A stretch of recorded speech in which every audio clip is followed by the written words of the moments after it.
the last of the seven, and obviously that's Rand Paul. Now, I kind of have an affinity for Rand Paul, really because when they ask him a difficult question, he basically answers the question. He's addressed a lot of the issues that others won't touch, and he's not a warmonger. He wants to get the defense budget under control. He wants to get domestic spending under control as well. But I think if he were to get in and had his way, I think things might be a little better. And again, is he 100% of what I want to see? Probably not, but at least he's willing to address a bunch of the tougher issues. And he's going to be posed a question that no one else is going to be posed. So anyway, let me play the clip for Rand Paul. So, I mean, I was talking about the question. Just very quickly, I'd like to respond. The bulk collection of your phone data, the invasion of your privacy did not stop one terrorist attack. I don't think you have to give up your liberty for a false sense of security. When we look at this bulk collection, the court has looked at this. Even the court declared it to be illegal. If we want to collect the records of terrorists, let's do it the old-fashioned way. Let's use the Fourth Amendment. Let's put a name on a warrant. Let's ask a judge for it. Let's respect the history of our country. John Adams said that we fought the war for independence because we wanted to fight against generalized warrants. Let's don't forget that. Governor. Okay, I'm 100% on board with that one, because these other guys, they just want to jump in there and grab your stuff. You don't know what the hell's going on, and you wouldn't even know, if they were doing it, and if somebody planted some crap on you, one way or the other. Anyway, let's. I'm going to jump to the next section, and that's the one that he addressed, and the moderators timed it such a way that they would go to a commercial without asking any of the other candidates to comment on it. I apologize that the clip that I'm talking about is the one following this one. Thank you. The issue in Syria is a very important one, and it's one we need to get right. The question is, should we be bombing both sides of the war? Some want to topple Assad. In fact, they want to bomb ISIS and Assad simultaneously. I think that's a really, really bad idea. In fact, I've said for several years that arming the allies of ISIS will make the situation worse. That what we really need to do is defeat ISIS, but if you defeat Assad, what you will wind up with is a larger and more powerful ISIS that occupies that space. You may well see an ISIS that takes over all of Syria. All right, he was on the money on this one. Again, he's the only one up there that really doesn't want to jump into every war all over the globe. Now, I believe this next clip is the clip I'm talking about, where he was the only one to address this particular issue. Okay, here's a clip that that only Rand Paul was asked to respond to. Veterans, we have a question from a veteran who is one of the top YouTube creators. Over the course of the evening, gentlemen, we will hear from some of YouTube's most followed stars. And here's one.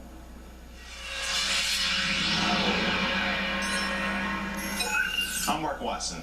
I'm known for my tech reviews on YouTube, but I'm also a veteran who served in the Army for 8 years. As an African American living near Ferguson, I've seen the strain between police officers and the communities they serve firsthand. Now, there are great tools like body cameras that can protect both officers and citizens, but we all currently have better cameras in our pockets than in our precincts. Why aren't we using the technology available to better protect our communities? Senator Paul, that question to you. You know, I've supported legislation to allow body cameras. I've been to Ferguson. I've been trying to look for solutions to our criminal justice problem. One thing I discovered in Ferguson was that a third of the budget for the city of Ferguson was being reaped by civil fines. People were just being fined to death. Now, you and I and many of the people in this audience, if we get a $100 fine, we can survive it. If you're living on the edge of poverty, you get a $100 fine or your car towed, a lot of times you lose your job. I also think the war on drugs has disproportionately affected our African American community, and what we need to do is make sure that the war on drugs is equal protection under the law and that we don't unfairly incarcerate another generation of young African American males. In Ferguson, for every 100 African American women, there are only 60 African American men. Drug use is about equal between white and black, but our prisons, 3 out of 4 people in prison are black or brown. I think something has to change. I think it's a big thing that our party needs to be part of, and I've been a leader in Congress on trying to bring about criminal justice reform. Senator Paul, thank you. See, and they timed this in such a way that there was no time to go to anybody else to ask them to address what the door that Paul opened up. So I had a real problem with the timing of this as far as the moderators were concerned. So anyway, let's jump to the very last clip that I have on Rand Paul. Okay, this last clip is Ron Paul talking about social issues, and in particular, he's talking about abortion. Now, this one, I'm not going to agree with him on because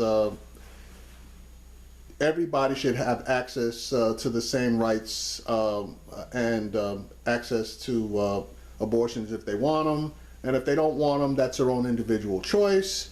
And nobody should be able to impose their will on a woman as far as her body is concerned. So I'm going to play this clip and then I'm going to close out. Senator Paul, in May on the campaign trail, you said you didn't get into politics to fight about abortion. You said you were more concerned about the national debt. Your answer is to turn abortion back to the states the way it was before Roe v. Wade. Does that mean that if a liberal state, let's say, wants to make abortion legal, that you're okay with that? And what do you say to conservative voters who believe deeply that abortion is murder? You know, I think abortion is always wrong. I've supported a variety of solutions, both state as well as federal. In fact, just last week I introduced the Life at Conception Act, which would say that the 14th Amendment would defend an individual even in the womb.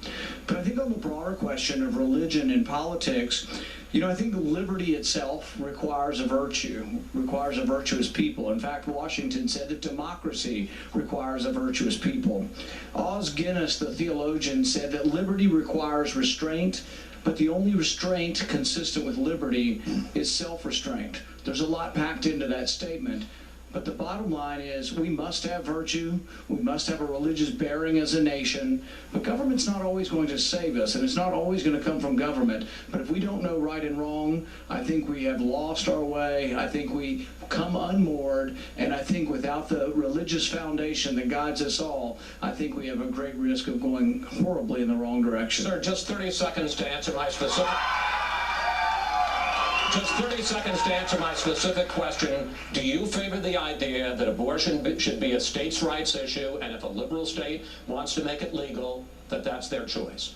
Yes or no? No, both a federal and a state approach. I've said that we could leave it to the states, but I've also introduced a federal solution as well. So the federal solution would be the Life at Conception Act, which is an act that would federalize the issue. But I've also said for the most part, these issues would be left back to the states. So there might be an occasion if we did overturn Roe v. Wade nationalized the issue. If you actually had the court reverse Roe v. Wade, it would become a state issue once again. I think it would be better the less abortions we have.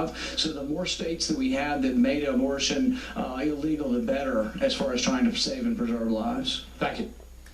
All right, so basically he's saying that he's introducing a legislation to indicate that personhood begins at conception, which obviously is in direct confrontation to Roe v. Wade. And if, like he said, if Roe v. Wade is overturned and his legislation passes, that basically outlaws abortion.